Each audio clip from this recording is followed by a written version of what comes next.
하느님께서는 누구에게 나타나실까요?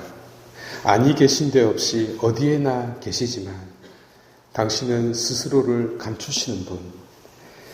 그래서 특별한 장소와 특별한 사람에게 발현되는 것입니다. 다시 질문해 보겠습니다. 하느님께서는 어느 누구에게 나타나실까요? 하느님께서 자기에게 나타나신 분 계신가요? 성경으로 잠시 눈을 돌려보겠습니다. 예루살렘 성전 파괴가 586년 바빌로니아 침공으로부터 이렇게 시작됩니다. 70년의 유배가 있었죠.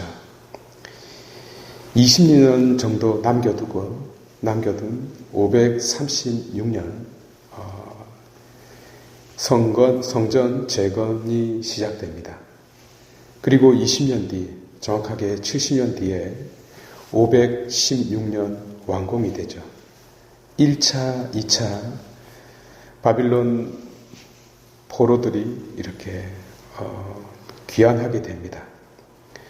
그러나 성벽이 없었습니다.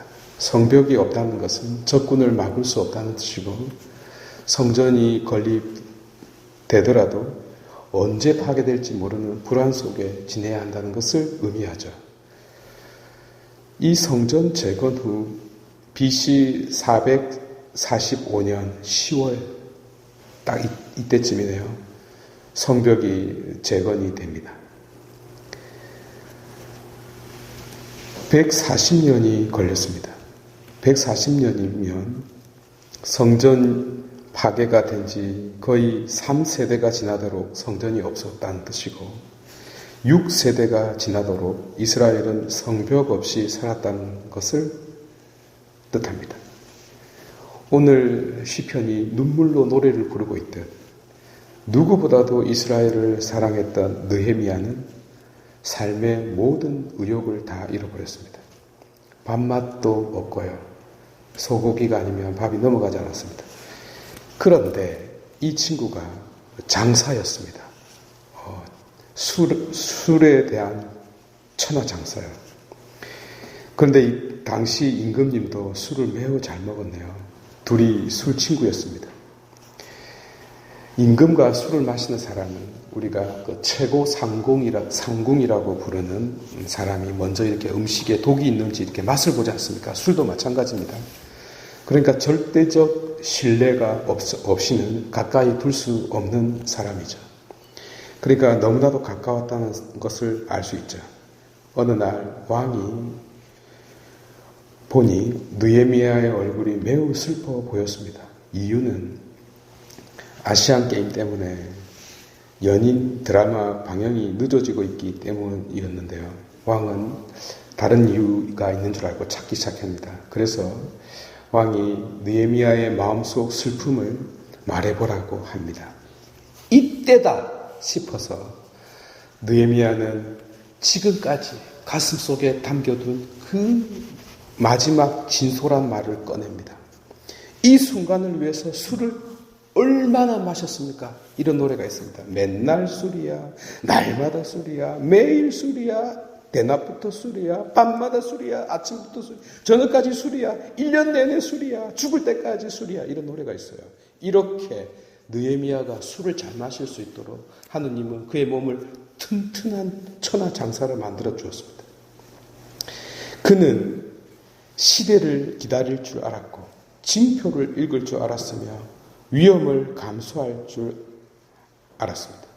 헤로데가 고관 대작들 앞에서 딸의 소원을 들어줄 수밖에 없었던 느헤미야는 왕의 부인 왕비가 증인으로 있던 바로 그 순간에 왕이 취소할 수 없는 말을 내뱉게 만들었습니다. 이를 섭리라고도 볼 수 있습니다, 여러분. 하느님은 당신의 섭리를 절박한 자를 통하여 그리고 허세 부리는 자를 통하여 실현시킵니다. 이 절박함이라는 것이 섭리에 얼마나 중요한지 말씀드려볼게요. 지금 여러분 아시안게임 하고 있는데 좀 보고 있습니까? 여러분들은 무엇을 보고 있나요? 양궁, 수영, 체조.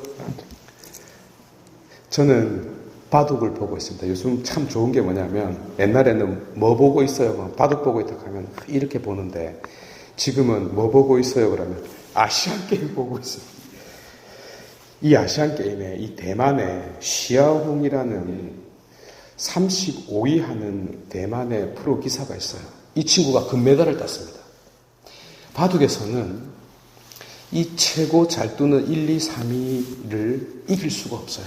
인간적으로. 근데 이 친구가 저 35등 하는 이 친구가 금메달을 땄습니다. 그것도 1등, 이 세계 1등, 2등, 3등을 물리치고 이유가 발표되었습니다. 금메달을 따면 군대에 안 가기 때문입니다. 목숨 걸고 바둑을 둔 겁니다.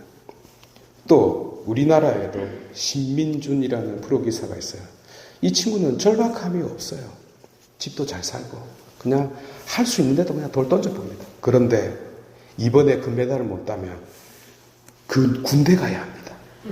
그래서 목숨 걸고 바둑을 떴는데 8전 전승을 했습니다.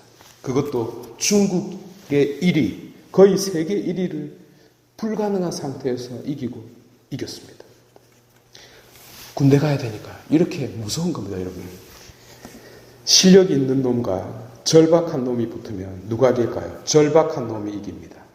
느헤미야가 지금 바로 이러했습니다. 야곱도 얼마나 절박했으면 하느님의 천사한테도 이겼겠습니까? 그렇습니다, 여러분. 신앙은, 믿음을 형용사로 바꾸면 절박함입니다. 믿음의 다른 이름이 바로 절박함인 것입니다. 성경의 하느님은 바로 이곳에 현현하십니다. 사실 출애굽조차, 아니 저 십자가조차 이런 시급함, 곧 허리띠를 메고 서서 밥을 먹은 만큼 그런 절박한 사건이었습니다. 만약 자기 인생에 이런 급박함, 절박함, 시급함이 없으신 분이 계시거든 빨리 만드시기 바랍니다. 봉헌하도록 하겠습니다.